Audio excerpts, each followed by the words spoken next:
அனைவருக்கும் வணக்கம். இந்த பதிவில் என்ன பார்க்க போகிறோம்னா, செவ்வாய்க்கிழமை நாள் ஏன் முருகப்பெருமானுக்கு உகந்த நாள்னு சொல்கிறாங்க தெரியுமா? செவ்வாய்க்கிழமை நாளில் முருகப்பெருமானை நினைத்து விரதம் இருப்பதால் எப்படிப்பட்ட பலன்கள் கிடைக்கும் என்பதை பற்றிய தகவல்களை தெரிஞ்சுக்கலாம். வீடியோவை ஸ்கிப் பண்ணாமல் முழுசாக பாருங்கள். இன்னும் சேனலை சப்ஸ்கிரைப் பண்ணாமல் இருந்தீங்கன்னா சப்ஸ்கிரைப் பண்ணிக்கோங்க. கூடவே இருக்கிற பெல் ஐக்கானையும் கிளிக் பண்ணிக்கோங்க. வாங்க வீடியோக்குள்ளே போகலாம். உங்களுக்கு முருகப்பெருமான் பிடிக்கும்னா கந்தன் பாதம் கனவிலும் காக்கும் என்ற வாசகத்தை மறக்காம கமெண்ட் பாக்ஸில் 3 முறை பதிவிடுங்க. செவ்வாய்க்கிழமை என்றாலே முருகப்பெருமானுக்கு உரிய நாளுன்னு சொல்லலாங்க. அதனால தான் செவ்வாய்க்கிழமை நாளில் முருகப்பெருமானை வழிபாடு செய்யவும் அவருக்கு விரதம் இருப்பதற்கு மிகச்சிறந்த நாளாக செவ்வாய்க்கிழமை நாள் சொல்லப்படுதுங்க. முருகன் என்று சொன்னாலே அனைத்து துன்பமும் பறந்துவிடுன்னு சொல்லுவாங்க. அப்படிப்பட்ட முருகப்பெருமானை நினைத்து செவ்வாய்க்கிழமை நாளில் விரதம் இருப்பதால் வருவாய் அதிகரிக்கும்னு சொல்லலாங்க. அது மட்டும் இல்லாமல் வீட்டில் அமைதி நிலவும் மன நிம்மதி ஏற்படும்னு சொல்லலாங்க. ஒருவருடைய செல்வ நிலை உயர்வதற்கு காரணமாக இருக்கக்கூடியவர் யாருன்னு பார்த்தீங்கன்னா அங்காரகன் என்று சொல்லக்கூடிய செவ்வாய் பகவான் ஆவாருங்க. அந்த செவ்வாய் பகவானுக்குரியவர் தான் நம் தமிழ் கடவுளான முருகப்பெருமான் மற்றும் சக்தி தேவி ஆகியோர் ஆவாங்க. அதனால தாங்க செவ்வாய்க்கிழமை முருகப்பெருமான் மற்றும் சக்தி தேவி அம்பிகைக்கு உகந்த நாளாகவும் பக்தர்களால் சொல்லப்படுதுங்க. செவ்வாய்க்கிழமை நாளில் முருகப்பெருமானுக்கு பிடித்த செந்நிற ஆடைகளை அணிந்து கொண்டு முருகப்பெருமானை வழிபடுவது ரொம்பவே நல்லதாகுங்க.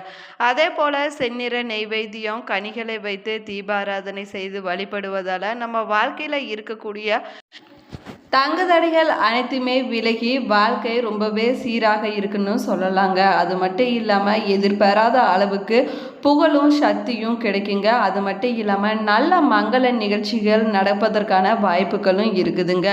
அதே போல் உள்ளத்தில் தன்னம்பிக்கை எப்பொழுதுமே அதிகரித்து காணக்கூடும்னு சொல்லலாங்க.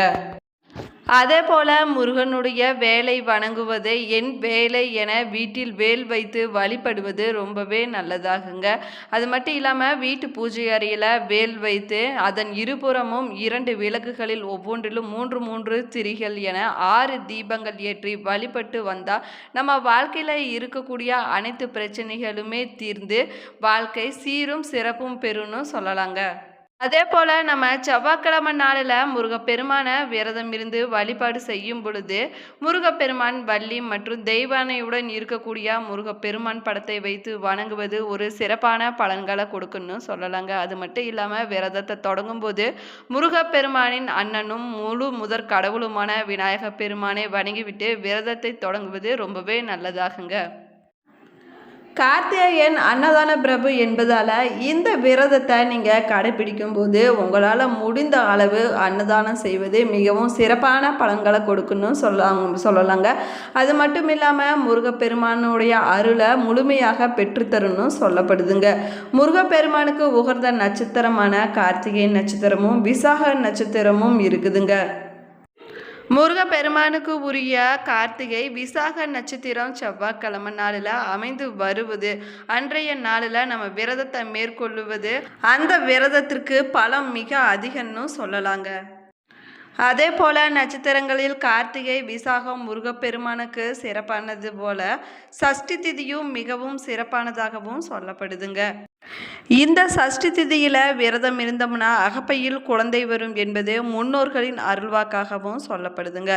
அது மட்டும் இல்லாமல் முருகப்பெருமானை நினைத்து சஷ்டியில் விரதம் இருப்பது ரொம்பவே சிறப்பான பலன்களை கொடுக்குன்னு சொல்லலாங்க. அதுவும் செவ்வாய்க்கிழமை நாளில் அமைந்து வருவதால் அதற்கு மிகப்பெரிய சக்தி இருக்குதுன்னு சொல்லப்படுதுங்க. விரதம் இருக்கக்கூடிய நாட்களில் கந்த சஷ்டி கவசம் போன்றவற்றை முருகனுக்கு உரிய பாடல்களை பாடுவது மிகவும் உன்னதமானதாகவும் சொல்லப்படுதுங்க. செவ்வாய்க்கிழமை நாளில் முருகப்பெருமான விரதம் இருந்து வழிபடுவது செவ்வாய் கிரகத்தின் பாதிப்புகளை குறைக்க உதவுன்னு சொல்லலாங்க. அது மட்டும் இல்லாமல் செவ்வாய் பகவானுக்கு அதி தேவதையான முருகப்பெருமான் இருப்பதால் இந்த நாளில் முருகப்பெருமானை வழிபடுவது சிறப்பான பலன்களை கொடுக்கணும் சொல்லலாங்க. செவ்வாய்க்கிழமை நாளில் காலை நேரத்தில் எழுந்து நீராடிய பிறகு முருகப்பெருமான் கோவிலுக்கு சென்று முருகப்பெருமானை வழிபடுவது ரொம்பவே நல்லதாகுங்க. அதே போல் செவ்வாய்க்கிழமை நாளில் விரதத்தை கடைப்பிடிக்கக்கூடியவங்க பால் அல்லது பழச்சாறு குடித்து விரதத்தை தொடங்குறாங்க. செவ்வாய்க்கிழமை நாளில் முருகப்பெருமானுக்கு விரதத்தை கடைபிடிக்கும் போது முருகப்பெருமானுக்குரிய ஸ்தோத்திரங்கள், மந்திரங்கள், கந்த சஷ்டி கவசம் போன்றவற்றை பாராயணம் செய்து முருகப்பெருமானை வழிபடுவது ரொம்பவே சிறப்பானதாகவும் சொல்லப்படுதுங்க. தொடர்ந்து 9 செவ்வாய்க்கிழமை நாளில் விரதம் இருந்து முருகப்பெருமானை வழிபட்டுட்டு வந்தீங்கன்னா செவ்வாய் தோஷத்தால் ஏற்படக்கூடிய திருமண தடை, குழந்தை பாக்கியம் போன்ற பிரச்சனைகள் அனைத்துமே குறையும்னு சொல்லலாங்க. அது மட்டும் இல்லாமல் முருகப்பெருமானை வழிபட்டுட்டு வருவதால் வீடு, கார் போன்ற யோகங்களும் கிடைக்குன்னு சொல்லப்படுதுங்க. செவ்வாய்க்கிழமை நாளில் பிறந்தவங்களுக்கு மறுபிறவி என்பதே கிடையாதுன்னு புராணங்களில் சொல்லப்பட்டிருக்குதுங்க. செவ்வாய்க்கிழமை நாள் பார்த்திங்கன்னா ஒரு புனிதமான நாளாகவும் சொல்லப்படுதுங்க. இந்த செவ்வாய்க்கிழமை நாளில் தான் விரதம் இருக்க பலரும் விரும்புகிறாங்க. செவ்வாய்க்கிழமை நாள் பார்த்திங்கன்னா மங்களகரமானதாகவும் மிகவும் சிறப்புக்குரிய நாளாகவும் சொல்லப்படுதுங்க. செவ்வாய்க்கு மங்களகன், பூமிக்காரகன் என்று பெயர்கள் இருக்குதுன்னு சொல்லலாங்க. பெயரிலேயே மங்களம் இருப்பதால் அந்த நாளில் தொடங்கும் அனைத்து செயல்களுமே சுபமாக முடியும்னு சொல்லப்படுதுங்க. ஒருவர் வீடு கட்ட வேண்டுமென்றால் செவ்வாய் கிரகத்தின் அனுகூலம் இருந்தால்தான் கட்ட முடியும்னு சொல்லலாங்க. தமிழ் கடவுளான முருகப்பெருமான் செவ்வாய்க்கு உரியவர் ஆவாருங்க. இவரை வணங்கி தொடங்கக்கூடிய செயல்கள் அனைத்துமே வெற்றியில முடியும்னு சொல்லப்படுதுங்க. கேரள மக்கள் பார்த்திங்கன்னா செவ்வாய்க்கிழமை நாளில் தான் திருமணம் செஞ்சுக்குவாங்களாம். செவ்வாயையும் முருகப்பெருமானையும் பூமாதேவியையும் வழிபட்டு செவ்வாய்க்கிழமை நாளில் மங்கள பொருட்களை வாங்கினோம்னா பல மடங்கு பொருட்கள் சேர்வது மட்டும் இல்லாமல் எல்லா சிறப்புகளும் நம்மை தேடி வரும்னு சொல்லலாங்க. பெருமாளின் மனைவியான பூமாதேவியுடைய கற்பத்தில் உதித்தவர் தான் செவ்வாய் ஆவாருங்க. எனவே தாங்க செவ்வாயை ஒதுக்குவது பூமாதேவியை புறப்பணிப்பதற்கு சமமாகவும் சொல்லப்படுதுங்க.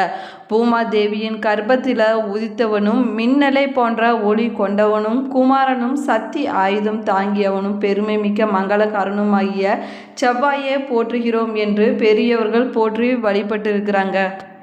பொறுமையின் இலக்கணமாக இருக்கக்கூடிய பூமாதேவியின் ஆசையை பெற்றால் வாழ்க்கையில் அனைத்து செல்வங்களும் கிடைக்குன்னு சொல்லலாங்க. சொந்த வீடு அமையும், வீட்டுக்கு தேவையான பொருட்கள் சேரவும் செவ்வாயை வழிபடுவது ரொம்பவே நல்லதாகுங்க. அதே போல் செவ்வாய் வருவாயின்னு சொல்லுவாங்க. செவ்வாய்க்கிழமை நாளில் நம்ம எந்த வேண்டுதலை எந்த தெய்வத்திடம் வைத்தாலும் சரி அந்த வேண்டுதலை உடனே நிறைவேற்றி கொடுக்குவாங்கன்னு சொல்லலாங்க. இந்த நாளில் மங்கள பொருட்களை வாங்குவதோ சுப நிகழ்ச்சிகளும் நடத்துவதும் நன்மை சுமக்குன்னு சொல்லப்படுதுங்க. அதே போல் செவ்வாய்க்கிழமை நாளுக்கென்று ஒரு வேகம் இருக்குதுங்க. செவ்வாய்க்கிழமை நாளில் பரிகாரம் செய்தால் அதற்கு பலன்கள் கிடைக்குன்னு சொல்லலாங்க. அது மட்டும் இல்லாமல் செவ்வாய்க்கிழமை நாளில் ஒரு பொழுது விரதம் இருந்து வந்தால் 9 வாரத்தில் உங்களுக்கு நல்லது நடக்குன்னு சொல்லப்படுதுங்க. வியாபாரம் செய்யக்கூடியவங்க கண்டிப்பாக செவ்வாய்க்கிழமை வழிபாட்டை செய்து வந்தீங்கன்னா வியாபாரத்தில் பெரிய அளவில் லாபம் கிடைக்குன்னு சொல்லலாங்க. அது மட்டும் இல்லாமல் உங்களுடைய தொழில் பல மடங்கு பெருகுன்னு சொல்லலாங்க. நல்ல தைரியத்தை கொடுப்பது நாம் எடுத்து வைக்கக்கூடிய எல்லா வியாபாரமும் வெற்றியை தரும்னு சொல்லலாங்க. செவ்வாய்க்கிழமை நாளில் காலையில் எழுந்து குளித்து விட்டு அருகில் இருக்கக்கூடிய முருகன் கோவிலுக்கு சென்று முருகப்பெருமானை வழிபட வேணுங்க. அதற்கு பிறகு வீட்டிற்கு வந்து வெறும் பால் அல்லது பழச்சாறு மட்டும் கொடுத்து விரதத்தை தொடங்க வேணுங்க. அன்றைய நாளில் கந்த சஷ்டி கவசம், கந்தகுரு கவசம் போன்ற முருகனுக்கு உரிய ஸ்தோத்திரங்களை பாராயணம் செய்வது ரொம்பவே நல்லதாகுங்க. விரதத்தை கடைபிடிக்கக்கூடிய அன்றைய நாளில் மாலை 6 மணிக்கு மறுபடியும் முருகன் கோவிலுக்கு சென்று முருகப்பெருமானை வழிபட்ட பிறகு விரதத்தை நிறைவு செய்து கொள்ளலாங்க. இப்படி 9 செவ்வாய்க்கிழமைகள் விரதம் இருந்துட்டு வந்தீங்கன்னா செவ்வாய் தோஷத்தினால் ஏற்படக்கூடிய பாதிப்புகள் அனைத்துமே நீங்கன்னு சொல்லலாங்க. செவ்வாய்க்குரிய அதிபதி முருகப்பெருமான் ஆவாருங்க. செவ்வாய் தோஷம் இருக்கக்கூடியவங்க, பூமியில் தீராத பிரச்சனை இருக்கக்கூடியவங்க எல்லோருமே செவ்வாய்க்கிழமை நாளில் விரதம் இருந்து முருகப்பெருமானை வழிபாடு செஞ்சுட்டு வந்தீங்கன்னா விரைவில் செவ்வாய் தோஷத்தினால் ஏற்படக்கூடிய பாதிப்புகள் அனைத்துமே படிப்படியாக குறைந்து விடுன்னு சொல்லலாங்க. அது மட்டும் இல்லாமல் செவ்வாய் தோஷம் இருக்கக்கூடியவங்க செவ்வாய்க்கிழமை நாளில் சதுர்த்தி விரதம் இருப்பவர்களுக்கு தோஷம் நீங்கி திருமண பாக்கியம் கிடைக்குன்னு சொல்லலாங்க. செவ்வாய்க்கிழமை நாளில் சிறுவாபுரி முருகப்பெருமான 9 செவ்வாய்க்கிழமை நாளில் வணங்கிட்டு வந்தீங்கன்னா வாழ்க்கையில் அற்புதமான முன்னேற்றம் கிடைக்குன்னு சொல்லலாங்க. அது மட்டும் இல்லாமல் நிலம் வாங்கி வீடு கட்டும் கனவு நிறைவேறுன்னு சொல்லப்படுதுங்க. சிலர் சொந்த ஃப்ளாட்கள் கூட வாங்குவதற்கான வாய்ப்புகளும் ஏற்படுங்க. 9 செவ்வாய்க்கிழமை தொடர்ந்து கோவிலுக்கு சென்று அவரை வணங்குவதால் ஜாதக ரீதியான கோளாறுகள் அனைத்துமே நீங்கி கட்டுப்பாட்டுக்குள் வரும்னு சொல்லலாங்க. அது மட்டும் இல்லாமல் சொந்த வீடு கட்டி கிரகப்பிரவேசம் செய்யக்கூடிய யோகம் ஏற்படும்னு சொல்லப்படுதுங்க. நாள்தோறுமே கந்த சஷ்டி கவசத்தை பாராயணம் செஞ்சுட்டு வருவதால் செவ்வாய் தோஷத்திற்கு ஒரு மிக சிறந்த பரிகாரம் கிடைக்கும்னு சொல்லப்படுதுங்க. இந்த பதிவு உங்களுக்கு பயனுள்ள தகவல்களை கொடுத்துருக்குன்னு நினைக்கிறேன். இந்த பதிவு உங்களுக்கு பிடிச்சிருந்தால் லைக் பண்ணுங்கள், ஷேர் பண்ணுங்கள், கமெண்ட் பண்ணுங்கள். இன்னும் சேனலை சப்ஸ்கிரைப் பண்ணாமல் இருந்தீங்கன்னா சப்ஸ்கிரைப் பண்ணிக்கோங்க. கூடவே இருக்கிற பெல் ஐக்கானையும் கிளிக் பண்ணிக்கோங்க. Thank you friends.